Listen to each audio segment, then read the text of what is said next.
Good afternoon, everyone, and welcome to the Kforce Q2 2025 earnings call. As a reminder, this call is being recorded. At this time, I would like to hand things over to Mr. Joe Liberatore, President and CEO. Please go ahead, sir. Good afternoon, and thank you for your time today. This call contains certain statements that are forward-looking, are based upon current assumptions and expectations, and are subject to risk and uncertainties. Actual results may vary materially from the factors listed in Kforce's public filings and other reports and filings with the SEC. We cannot undertake any duty to update any forward-looking statements. You can find additional information about our results in our earnings release and our SEC filings. In addition, we have published our prepared remarks within our investor relation portion of our website. Against the backdrop of a macroeconomic environment that has faced heightened uncertainty for a prolonged period of time, we are pleased to have delivered sequential flex revenue growth in both our technology and finance and accounting businesses in the second quarter. Overall results were largely consistent with the expectations, and I'm proud of how our teams are continuing to execute and take market share. While the enactment of the One Big Beautiful Bill removes some uncertainty related to tax policy, the global trade negotiations and potential retaliatory measures are far from settled, and the potential derivative negative effects on the U.S. consumer and broader U.S. economy remain highly uncertain, as exhibited by continued mixed economic data. Conversations with our clients, which are predominantly market-leading companies, and our operating trends suggest that we are continuing to operate in a demand-constrained environment. With that said, our clients continue to carry a significant backlog of strategically imperative technology investments that they expect to execute once greater positive visibility exists. Over the past 3 years, job gains have been concentrated in a handful of sectors: healthcare, leisure and hospitality, construction, education, and government. These areas have driven the bulk of the labor market growth. Outside of these sectors, where our client presence is modest, job creation has been minimal to non-existent. Unemployment claims have remained low, which suggests that companies, broadly speaking, continue to be reluctant to lay off workers after allowing natural attrition to downsize their workforce over the last 3 years. These data points, when combined with the increasing backlog of critical technology initiatives, suggest to us that companies may not have sufficient capacity in an expanding economic environment that is free of the current significant macro uncertainties. In addition, our historical experience that companies typically turn to flexible talent solutions as an initial step prior to making core hires while they assess the durability of the macroeconomic conditions. The emergence of AI may intensify this trend as companies prioritize agility until they gain clearer insight into how these technologies will reshape their overall talent strategies. Generative AI continues to dominate the headlines as it becomes a fixture in conversations with our clients and our people. As we have previously articulated, over the long term, we believe that AI and other innovative technologies will continue to play an increasing role in powering businesses. This is informed by decades of experience operating in the technology sector, where we have seen new and disruptive technologies introduced, such as the rise of the internet, the mobility revolution and proliferation of applications, and the transition to cloud-based technologies, to name a few. Each of these technology evolutions went through similar phases where companies look to understand the technology, assess the implications on their business, determine their strategy, begin to assemble their roadmaps, and take advantage of the technology. There were also concerns in the early phases of these evolutions of disruption to certain areas of the labor market. What eventually unfolded through each was the creation of new roles, expansion of existing roles, and redefinition of roles, which led to the acceleration of additional technology investment. We believe we are in the early phases of Gen AI, and while the demand we are seeing is not yet evident at scale, we are seeing meaningful opportunities with market-leading companies to assist them in aspects of their overall Gen AI journey. Dave Kelly will cover this in more detail. Access to the right talent will be at the heart of companies' success in preparing and utilizing these new tools. We are ideally positioned to meet what we expect to be an increasing demand in AI foundational readiness work, in combination with our ability to access evolving skill sets that will be required as companies move deeper into their AI roadmaps. We remain strongly positioned to further expand our footprint within existing clients while continuing to expand in new clients to take additional market share, as we've been doing successfully for years. reinforcing the foundation we are building to deliver substantial long-term value for our shareholders. As we look ahead to the third quarter and the remainder of 2025, as has been the case over the last few years, we will continue to stay close to our clients and monitor our key performance indicators and make any necessary adjustments to our business while continuing to invest in our long-term strategic priorities with a keen focus on retention of our most productive associates. We remain encouraged by recent trends that continue to affirm the stability of our technology business. We've established a strong foundation at Kforce and remain committed to investing in the transformation of our business through our strategic priorities, all of which are meaningfully progressing. Our domestically focused organic growth strategy continues to serve us well, minimizing distractions and enabling our people to fully concentrate on partnering with clients to solve their most critical business challenges. Before turning the call over, I want to take a moment to recognize the incredible people who make up our Kforce team. I am deeply proud of the performance, resilience, and unwavering commitment shown across the organization. We're privileged to work alongside such talented, united, and passionate group of professionals. It's because of the people who make up Kforce we're in such a strong strategic position, one I wouldn't trade with anyone in our space.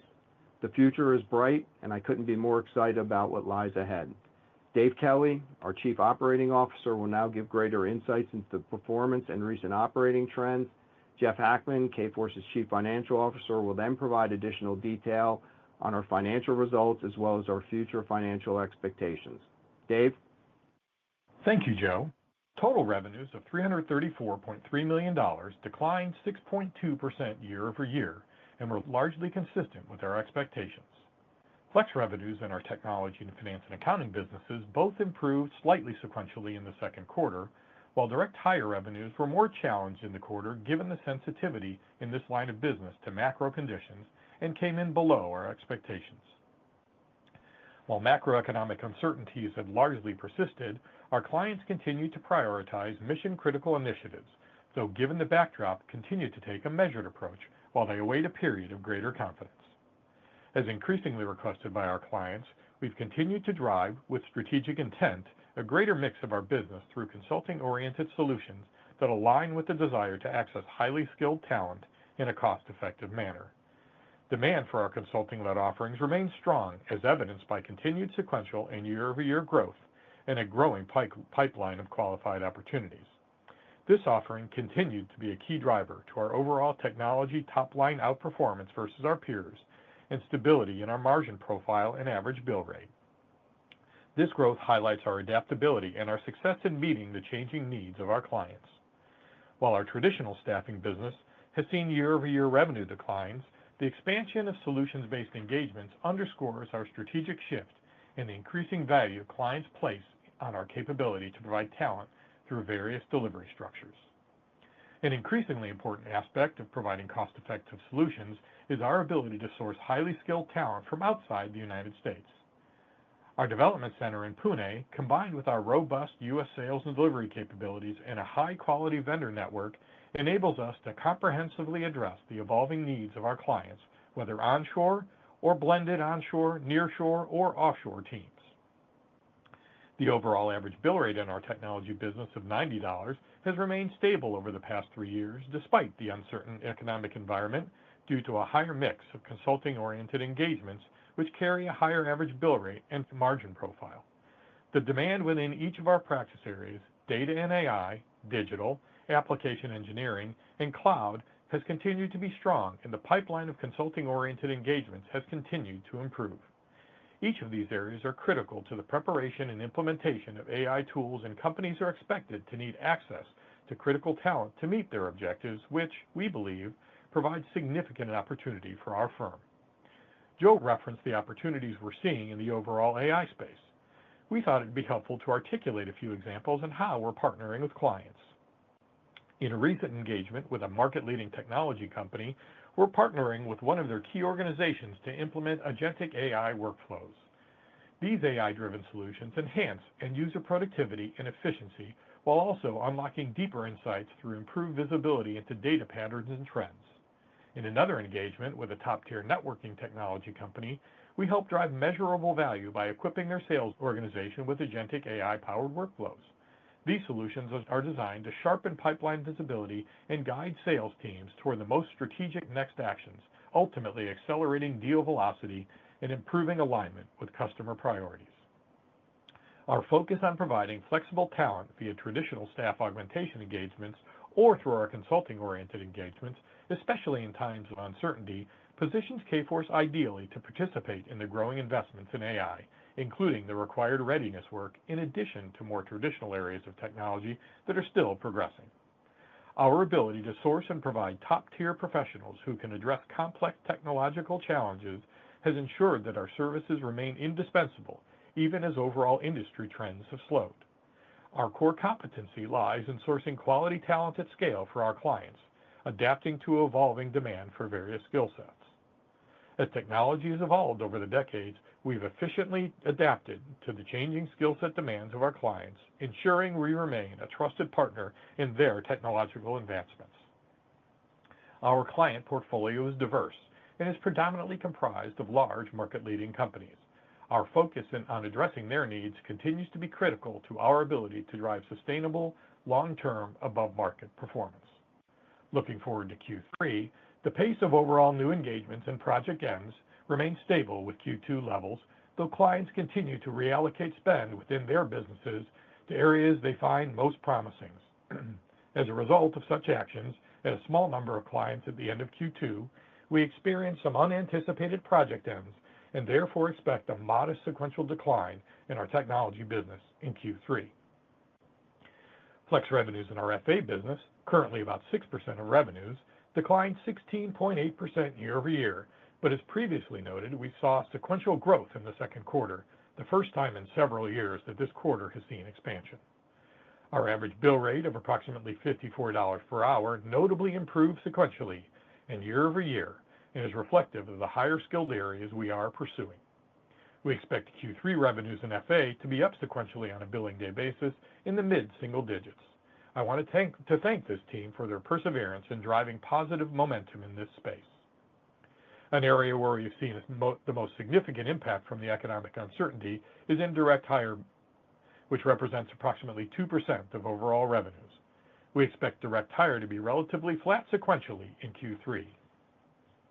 We continue to align our associates' staffing levels with productivity expectations, prioritizing the retention of our most productive associates while making targeted investments to ensure we are well prepared to capitalize on market demand as it accelerates. Over the past 3 years, we've selectively invested in our sales teams while rationalizing our delivery resources, which have decreased by close to 45% over that time period. Despite these reductions, we believe we've ample capacity to absorb several quarters of increased demand without adding significant resources. Additionally, we continue to invest in our consulting solutions business. We believe the slight sequential growth we experienced in Q2 reflects the continued stabilization of demand. We remain tremendously excited about our strategic position and our ability to continue delivering above-market performance in our technology business as we have for well over a decade. The success we achieve as an organization is a testament to the unwavering trust that our clients, candidates, and consultants place in us. I'll now turn the call over to Jeff Hackman, Kforce's Chief Financial Officer. Thank you, Dave.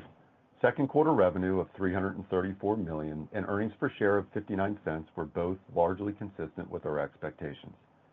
Overall gross margins increased 40 basis points sequentially to 27.1% due to an increase in flex margins of 80 basis points, primarily resulting from the seasonal pickup in payroll taxes. This was partially offset by a lower than expected mix of direct hire revenues. On a year-over-year basis, overall spread and business mix have been stable, though gross margins declined 70 basis points due to higher healthcare costs and lower direct hire mix. Flex margins in our technology business increased 70 basis points sequentially due to the alleviation of Q1 payroll tax resets. Flex margins in technology declined 30 basis points year over year due to higher healthcare costs, which were partially offset by slightly improved spreads. As we look forward to Q3, we expect flex margins to remain stable. Overall, SG&A expenses as a percentage of revenue of 22.2% We're within the range of our expectations as we have continued to manage productivity and profitability levels well. SG&A expenses as a percentage of revenue increased 40 basis points year-over-year, primarily driven by deleverage from lower revenue levels and higher healthcare costs, which were partially offset by leverage gained from continued refinements in our headcount and lower performance-based compensation. We are continuing to make targeted investments in our sales capabilities while tightly scrutinizing spend in all other areas of our business. We also continue to advance our enterprise initiatives, which contributes to some of the negative leverage we are seeing in SG&A costs, including the implementation of Workday, the maturation of our India Development Center, and further integration of our solutions offering, all of which are expected to significantly contribute to our longer-term financial objectives and prepare us well for when companies more aggressively invest in their technology initiatives.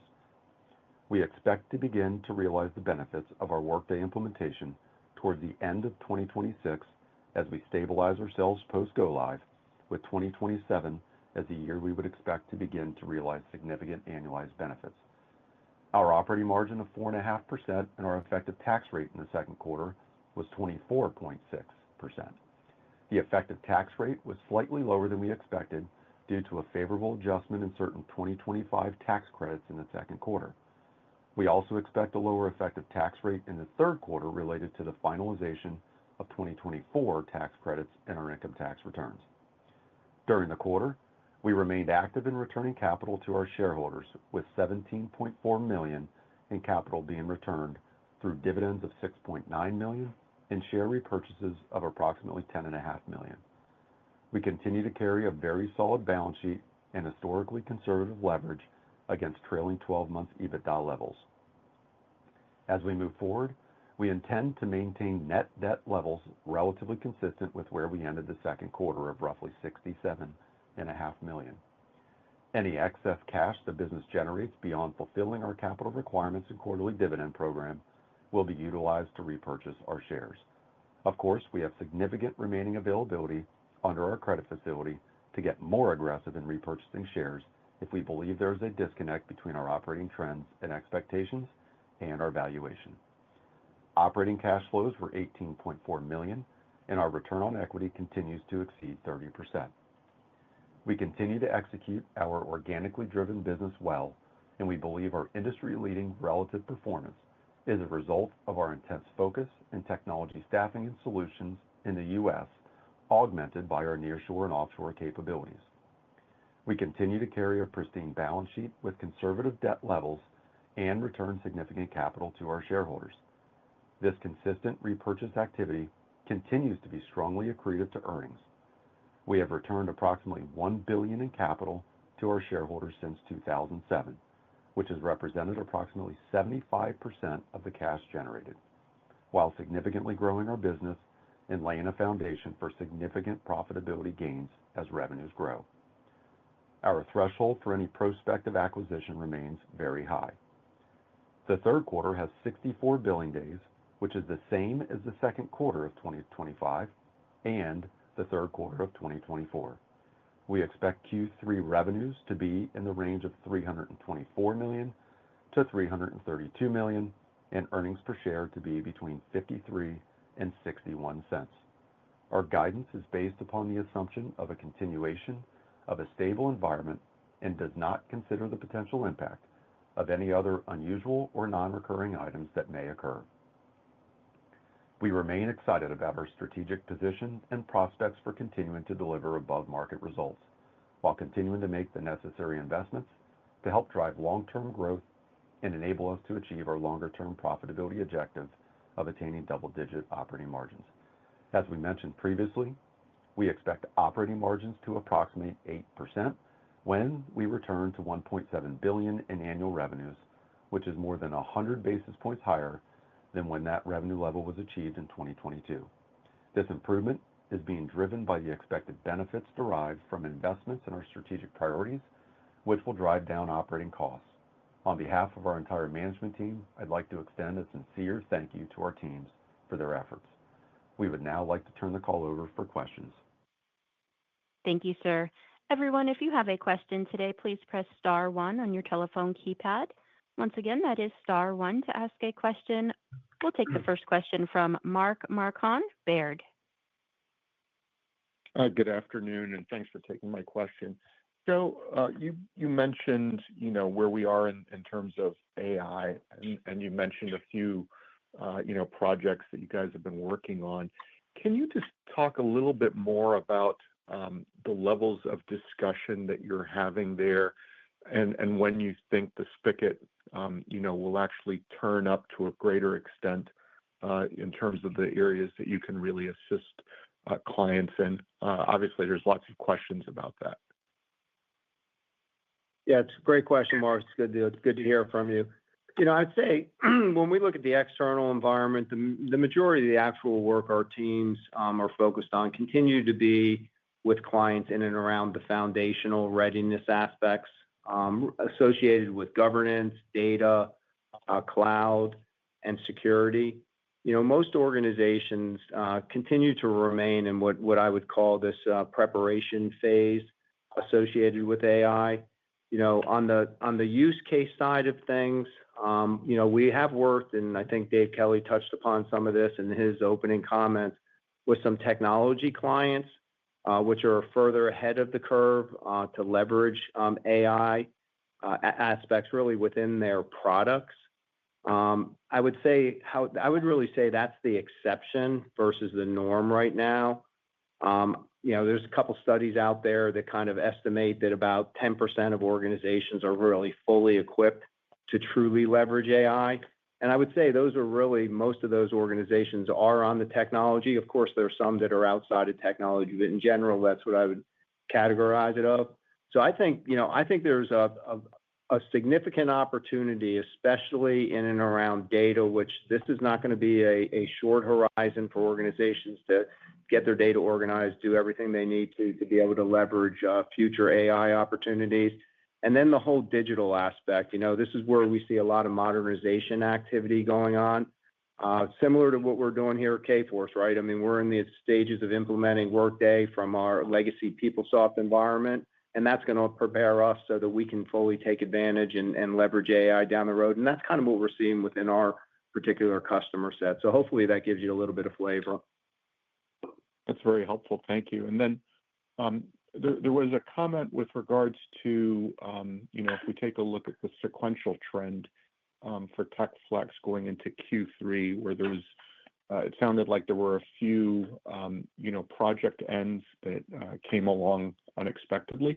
Can you talk a little bit about what you're seeing in terms of those early project ends? I've been hearing a number of comments from other companies along the same lines, and I'm just wondering, are these projects that are ending because the budgets just don't allow for them to continue? Are they bringing those projects in-house? And any sort of color that you could provide would be really helpful. Or do you expect those projects to resume? Yeah, Mark, this is Dave. Yeah, you're alluding to the comment we made about those couple clients that we saw some unanticipated ends at the end of the year. So maybe to kind of give you a bit more color, because we've made some commentary around what we see as some general stability in the marketplace, to give you some perspective, right, of ends and or what we're seeing and have been seeing over the course of the last couple of quarters. And I'll share a little bit of color on these ends as well of these projects. So, we've really seen over the course of the last couple of quarters, Q1, Q2, and certainly into the third quarter, some real stability in the new assignments that we've seen, the new project wins that we've had, some stability in starts, if you will, and actually clients looking to maintain the resources. We've seen attrition levels be a little bit lower than we had anticipated. And frankly, that had resulted in, as we were into, other than the last couple of weeks of the second quarter, we'd actually seen mild increases in the amount of consultants that we had seen on assignment. So pretty consistent with what we had seen in the first quarter, and then similar to what we've seen in the first few weeks of the third quarter as well. And then right at the end of the quarter, really, the last couple of weeks of the quarter, is when we saw these ends. Just as a specific example, I would tell you, we were actually in the throes of discussing an extension and an increase in the number of consultants for the project that we're undertaking.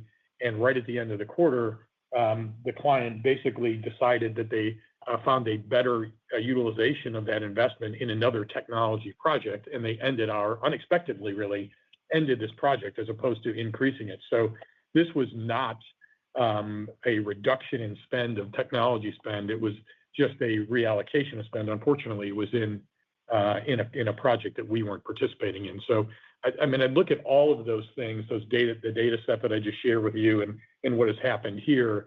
And frankly, as we think about what we've listened to over the last couple of weeks, the general tonality of stability, and I think it really resonates with us that we're seeing very, very stable investment environment in technology. How would you characterize the pipeline right now? That's a really good question. I would say the pipeline continues to be, strong. I think Jeff alluded to the fact that, we still see a lot of pent-up demand on more of those legacy projects that clients are looking to invest in, that they were looking for some greater insights as to an inflection. I think, we're benefiting potentially in the near term with some greater certainty in the marketplace. But additionally, and maybe more specifically to your question, we have seen a pretty significant increase in the pipeline in the areas that Joe mentioned a minute ago: data, digital. Clearly, there's additional spend there. So there's building pipeline, I think, generally in the hopes that we see some improvement in the economic landscape for those projects that are waiting on the sidelines. And then we're also seeing investments in areas that are essential, as we've always said, and data preparation and AI preparation is one of those areas where the pipeline actually is building. So I think, generally speaking, some promising indicators for us. Great. And then can you just talk, to what extent do you see companies, potentially holding off on some legacy projects that they had on their pipeline just because they're uncertain about what the impact of AI is going to be in terms of, potentially making those legacy solutions obsolete or really out of date, and therefore just being a little bit uncertain just from where we are from a technology development perspective? Yeah, I don't think thematically that is what we're hearing, Mark, frankly.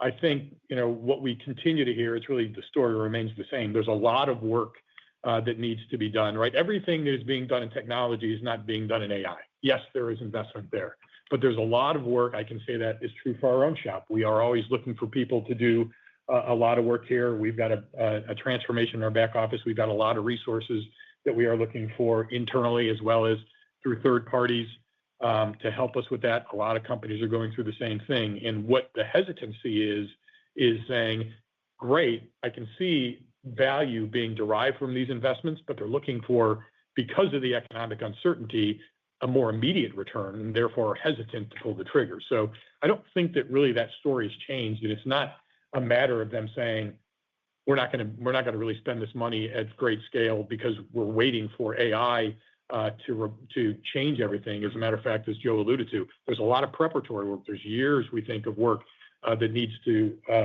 happen in order for companies to realize those benefits. So you can't just wait years, and I don't think companies are willing to do that as it relates to AI. It's more economically driven than anything else.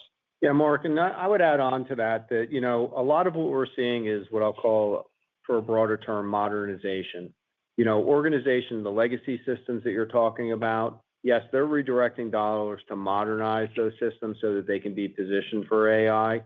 But, the spend is still there. Are people continuing to maintain legacy systems only because they have to? One of the hypotheses out there is AI could be the catalyst, to one day retire the legacy COBOL systems that I used to place programmers in about 37 years ago. I think most of them are retired at this point in time. But I do think that, AI can assist. And there was a really good article, Wall Street Journal, I think it was probably about a month and a half ago, talking about Morgan Stanley's situation of migration of their COBOL and how they're leveraging AI. But it's not like you just throw this at AI and it rewrites the code and now you have a new system. What it's really helping them with is basically to get out all of the information so that now then they can start the development and migrate that to more modern systems. And then the next phase of that, like we've seen with other situations with secular shifts, we're beginning now to hear about a lot of newer roles that are being introduced. In fact, there was an article just read recently that 1 out of every 4 jobs posted from a tech standpoint have something AI related, and we're seeing new jobs come out. Not just the prompt engineers, but AI support specialists, automation support managers, AI security engineers, AI project managers. And that'll be that whole next wave as organizations get through the data and the modernization aspects, which is, a long journey for most organizations to get there. That's terrific. Thank you. Sure. Thanks, Mark. Thanks, Mark. The next question today comes from Trevor Romeo, William Blair.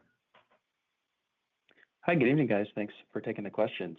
I had one to start on the FA business. I know it's a smaller part of the company, but you pointed out the sequential growth in Q2. I think you expect it to grow again in Q3. Just given the trends have been, I guess, the reverse of that for a long time now. So, any more color on what's driven the trends to flip positive there? And are we now at the point where you think the sort of repositioning you've been working on is fully done? Yeah, Trevor, this is Dave. Appreciate the question. First of all, I think it goes without saying we're exceptionally proud of this team and the work that they have done. As you pointed out, it's been a couple of years here of probably some painful times for them, and have really done a great job. Yeah, we've been in the process, as you said, repositioning this business. The success here that we're seeing recently is a redoubling, really, of focus in building an executable model. We've got a highly tenured team, right, as you would imagine, over the course of time, given the size of the revenue stream. The best and brightest are still here, and obviously you can rely upon them. They're executing well. You'd mentioned that we saw sequential growth in the second quarter, and we're signaling again that we expect even stronger sequential growth. So, I think the repositioning of the business to higher skill sets, right? We're out of the administrative F&A work, and we're clearly with an average bill rate in the mid-50s in the accountant and above, analyst type of territory, which we think marries quite well to what the needs of our clients, our more sophisticated clients are, and our technology footprint. So we're very pleased with that synergy, I think, that we're going to see on a go-forward basis. I think it's fair to say, with a couple of quarters of sequential improvement, that certainly things have stabilized here. We expect stability and great execution from the team. Obviously, the market itself is going to be a factor in our continued success, but feel really good about where we are and the future of where F&A is. That's great, Dave. Thanks. Would you say, I guess, that's more reflective of, I guess, Kforce's specific execution in the area, or any sort of uptick in demand that you're seeing, or maybe a little bit of both? Yeah, I think, it's a couple of things, right? Like I said, we've got some exceptional people. I think the average tenure of this group is more than 10 years, right? So you got to have a lot of experienced people who are very good at what they do. The market itself, I think it's fair to say, is not great per se, but they're executing well. We've got a great client base, right? One of the things that Kforce has the great benefit of is great relationships over a long period of time with nameplate companies. And so I think it's a function of our footprint, the simplicity of our model, and the capability of our people more than the market. Okay, that's great. Thank you for that. And then I just wanted to ask quickly on, I guess, on gross margin. I think it came in a little below your guidance the past couple of quarters. So the question is the healthcare cost issue, I guess, is it still unfavorable to your expectations? Or is it primarily, a direct hire mix issue, because that has a big impact on the margins? Because I know you've said that the bill pay spreads have been pretty stable. So just any more color on the pieces there would be helpful. Yeah, and Trevor, it's Jeff. Appreciate the question. Yeah, I think the net of the story when you look at second quarter results is direct hire mix certainly came down in the second quarter, and that put a bit of pressure on overall gross margins. Really, the story when you look at both our technology and our FA Flex businesses, both are behaving somewhat similar from a stability standpoint. you look back to the last year and a half, and our technology flex margins have been very stable.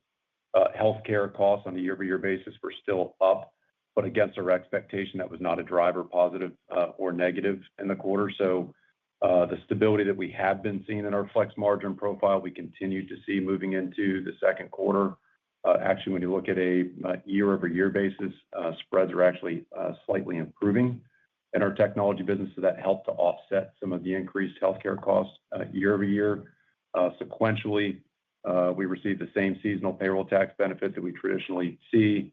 Again, healthcare costs was not a driving factor sequentially, and spreads improved very mildly in our technology business sequentially. And frankly, going forward, we've been seeing stability. We would expect stability moving forward. We've talked part of the reason for that stability over a longer-term period of time is the progress with our consulting-oriented solutions.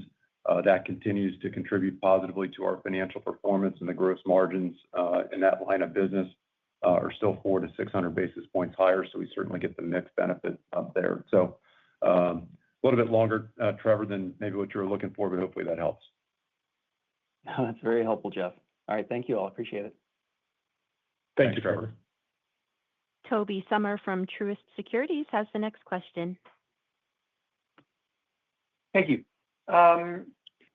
In terms of offshore, you mentioned that as a bright spot. Does the company have a wide enough array of sort of different price points because of the footprint that you have to be able to offer sort of as many menu choices as customers may want? Yeah, Toby, this is Dave. Our footprint in Pune has been built specifically to complement the skill sets that we are utilizing and placing here domestically. So as we've mentioned before, clients obviously are looking for ways to be more cost-effective. They're driving requests through blended models, both to provide talent onshore, nearshore, offshore. So the intent of this endeavor here has been to support the revenue footprint that we have in the United States. So what I mean by that is we are not, and we don't intend to build a delivery center in India to expand the type of roles that we are placing. Right, we're not going to build help desk service centers to capture revenue. This objective here is meant to help drive revenue in the United States specifically. So it's relatively speaking narrowly focused. We are obviously narrowly focusing skill sets, broadly focused is a bit of an oxymoron. The footprint to meet the needs of all of our clients, however, because I would say the vast majority of clients are looking for this type of service. Okay. From looking at your guidance, how would it compare, do you think, versus what would seasonally happen sequentially to your revenue, gross margin, and in bottom line in the third quarter? It's been a while since we've had a seasonal norm because the industry's had a few years here of declines and off the Great Resignation when things were crazy good. So what would it look like historically? Yeah, I did. Toby, this is Jeff.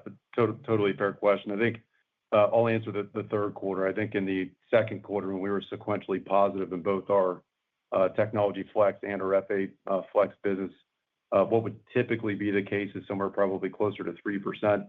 In the second quarter, we came in slightly positive. Typically for us, the second quarter is obviously the highest sequential billing day increase coming off the seasonally low first quarter. As you go into the third quarter, the growth there is certainly a bit more muted. I guess, Toby, I'll give you a comparison maybe on pre-COVID. It was probably around 2% sequential, might be an average pre-COVID because we had certainly 2020, which was anomalistic. And then we had the hyper growth in 21 and 22, and then relatively subdued growth since then. So what might be normal is maybe somewhere closer to 2% on an average for a third quarter sequential in tech. Okay, I appreciate that. And could you remind us on the cost saves associated with Workday in 27 and thereafter? And are there additional saves from the other internal investments that you'd care to quantify? Yeah, I think, Toby, to answer your first question on our Workday implementation, and we've given this comment over the years, certainly compared, Toby, to the level of investment that we currently have with our Workday implementation, we expect 100 basis points of net benefit throughout that Workday implementation. We've commented, and Dave Kelly, I think, mentioned it in his prepared remarks, that we would expect a go live in 2026 and towards the end of the 2026 to start to inure the benefits associated with that program with a kind of a full annualized benefits post go live in 2027. So about 100 basis points is the way to think about it from an operating margin standpoint, largely getting to that point in 2027. As to the other enterprise priorities, certainly, and Dave commented on our Pune presence. We've talked there that the opportunity for us, certainly at a lower bill rate overall, but we would expect the flex margin profile on that business to be better as we pursue a blended onshore and offshore mix of business. I would say, Toby, yes, that's a contributor, but not a significant driver to our future profitability. And then certainly, the path for us on driving to a higher quality revenue stream through our integrated strategy efforts certainly is part of the overall equation in getting us to that. I'll give you the near term bogey of the $1.7 billion and 8%. So certainly some significant contributors there as we move forward that we didn't have when we reached that level in 2022. Thank you very much. And a reminder to the audience, it is star one if you have a question. Josh Chan from UBS is next. Hi, good afternoon. Thanks for taking my questions.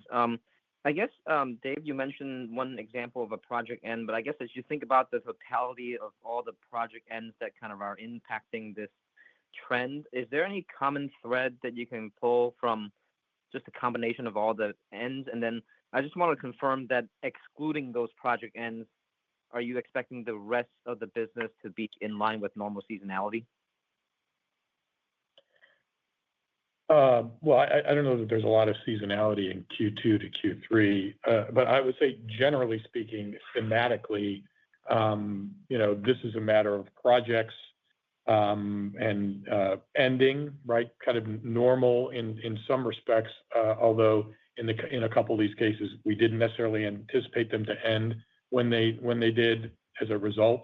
The other thing I think important to note thematically, these resulted in reallocation of technology investments at these companies to other projects that we weren't participating in. So, and then the other thing I would mention to you in terms of the portfolio as a whole, just to kind of reiterate what I was commenting about, absent these couple, I think for us, a bit of a surprise ends at the end of the quarter, we were actually trending positively in terms of what the revenue trajectory and technology was until literally the last couple of weeks, which is why we saw sequential growth from Q1 to Q2, and then our Q3 guide that's obviously coming off a lower baseline. So again, I think the sentiment here is one of stability.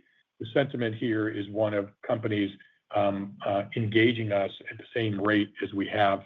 Again, you get surprises from time to time. This is just one of those. Yeah, what I would add to that is I think what we're seeing from clients in general is a heightened strategic competitive evaluation on a regular basis, which is really driving the shift of spend. So it manifests itself in two ways. Inside, what I would say, the Fortune 500, where we work with 70+% of the Fortune 500. They may have a division or a product that they conclude they are not going to be competitive within. And that's the example of what happened to us on the back end of Q2. The decision was made that we're not going to be competitive with this initiative. We're going to basically disband this, and we're going to redirect those dollars in an area where we believe we can be competitive with the products that we're bringing to market. I think you have that one phenomena going on, and then the other phenomena is you do have unique clients in any given industry that are not par with their competitive landscape, and they're adjusting accordingly. So, those are really the two more what I would say macro drivers that we're seeing. That's a really helpful color. Thank you for expanding on that. And then Sure. I guess yeah, of course. I guess my other question is on the nearshore, offshore dynamic. Obviously, it has some impact on your hourly rate, but is there a margin impact too as more of your business potentially shifts in that direction? Yeah, yeah, Josh. Actually, again, it's a small part of the business, so it's not having a meaningful impact on either bill rate or margin right now. But I can tell you, with the work that we have done over there, it has been actually slightly accretive to margin, right? So it has a positive impact, at least from what we've seen so far. But again, I would tell you at this point, I wouldn't dial that in either. It's been relatively neutral, even though we've had some good early success. Yeah, and Josh, the only thing I'd add to that, when you look at our average bill rate in technology, you look at Q1 was sequentially up from Q4. We had a very slight decline from Q1 to Q2. So I wouldn't read into that being the progress that we're making in our nearshore and offshore. That's just natural puts and takes with the average bill rate. Think about that, Josh, as a stability over a very long period of time. I think if you go back, gosh, probably 3.5 years, our average bill rate in our technology business has been hovering in that $90 an hour range while we have been working to offer a multi-shore delivery model to our clients leveraging nearshore and offshore. The balance of that is the more consulting-oriented engagements that we have been pursuing in earnest are representing a greater mix of the overall business as well. And those have not only a higher margin, but also a higher bill rate. So that's bringing a lot of stability to what you're seeing externally. So that's helpful. Thank you so much, and thanks for the time. Thank you. Thanks, Josh. Appreciate it. And everyone, at this time, there are no further questions. I would like to hand the call back to Mr. Joe Liberatore for any additional or closing remarks. Well, thank you for your interest and support of Kforce. I'd like to express my gratitude to every Kforcer for your efforts, and to our consultants and our clients for the trust and faith you've placed in us in partnering with Kforce and allowing us the privilege to serve you. We look forward to talking with you again after third quarter 2025. And again, everyone, that does conclude today's conference. We would like to thank you all for your participation. You may now disconnect.